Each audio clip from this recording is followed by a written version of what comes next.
Saying that weight loss is key to better health is a message that's been drilled into us for decades. And while there's truth to that, it leaves out one of the most crucial parts of the equation. What happens after the weight is lost? Because surprisingly, for many individuals, losing weight isn't the hardest part, it's keeping it off.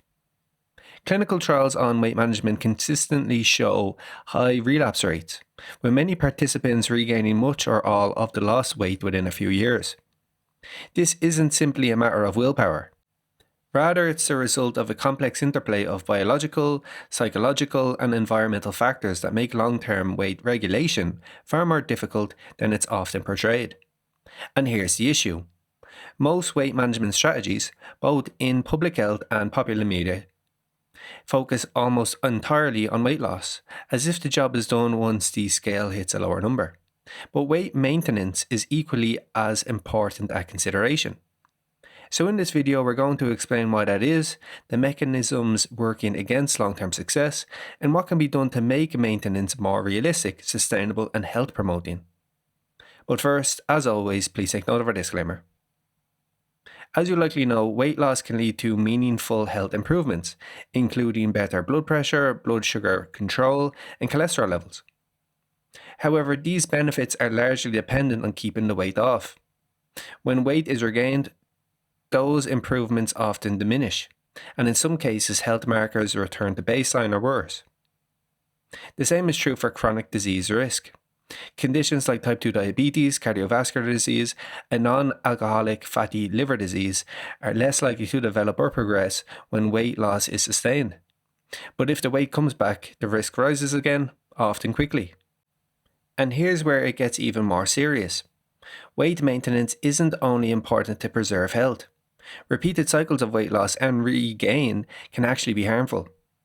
Weight cycling has been associated with lowered immune function, increased risk of gallbladder disease, elevated blood pressure, higher levels of LDL cholesterol, an increase in visceral fat, the deep abdominal fat that wraps around organs and releases inflammatory compounds linked to chronic illness.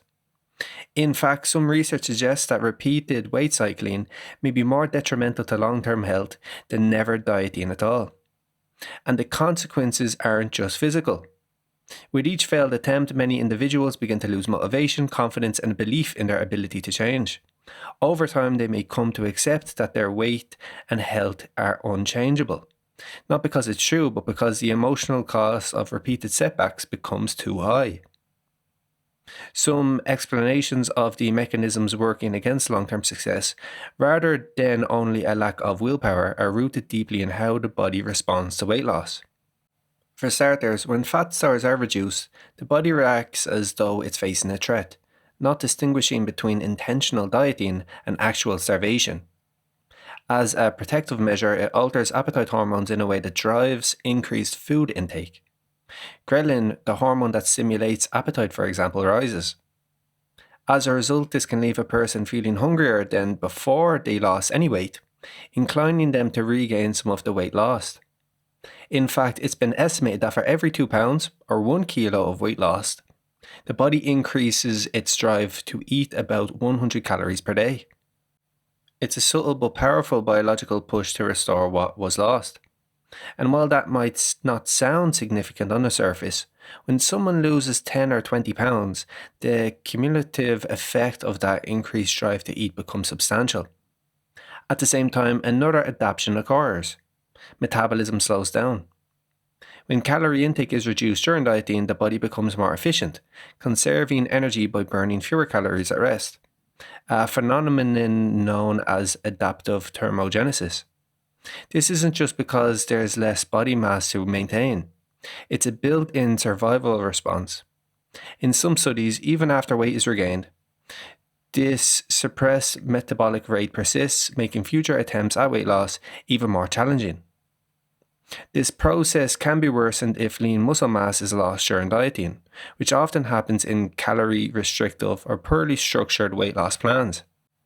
Since muscle is metabolically active tissue, losing it means burning even fewer calories day to day, increasing the likelihood of regaining fat mass instead. Beyond the physiological changes, the brain also plays a role. After weight loss, food, especially calorie dense, highly palatable food, can actually become more tempting. The brain's reward system becomes more sensitive, making us more reactive to food cues in our environment. In other words, not only is your body pushing you to eat more, but your brain is amplifying how rewarding those foods feel. Layered on top of that are the social and environmental pressures. We're constantly surrounded by convenient, affordable, high calorie food, and most weight loss programs don't equip people with long term strategies to manage those temptations or navigate real life situations. And then there's the mental fatigue. The cognitive load of constantly monitoring food, resisting cravings, and maintaining discipline over months or even years. That ongoing pressure can lead to burnout or decision fatigue, where making the healthy choice becomes harder and harder. Not because someone doesn't care, but because the mental effort becomes unsustainable. So when weight is regained, it's not a simple case of giving up or lacking willpower. It's often the result of multiple biological and psychological systems working hard to restore what the body perceives as its normal state, even if that state comes with long-term health risks. Which leads us to the question of what we can do to combat weight regain and maintain our well-earned weight loss benefits. But on a quick side note, if you'd like assistance with maintaining your weight, as well as losing it, why not undertake our evidence-based and results-backed personalized Plato weight management program? If interested, please click the link in the top right-hand corner of the video or follow the link in the description. To optimize long-term weight management, we recommend participating in a structured weight maintenance program.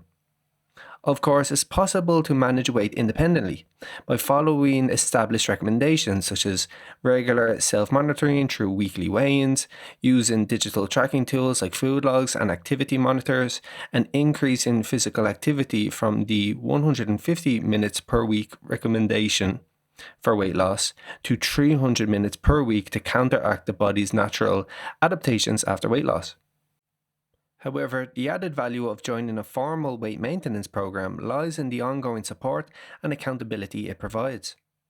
Participants receive guidance from trained interventionists who reinforce essential behavioral strategies including meal planning, portion control, and mindful eating, while also helping individuals navigate the common psychological and lifestyle challenges that arise after initial weight loss. To illustrate the effectiveness of this approach, research consistently shows that individuals who engage in structured weight maintenance programs achieve significantly better long-term weight retention compared to those who attempt to maintain their weight without continued support.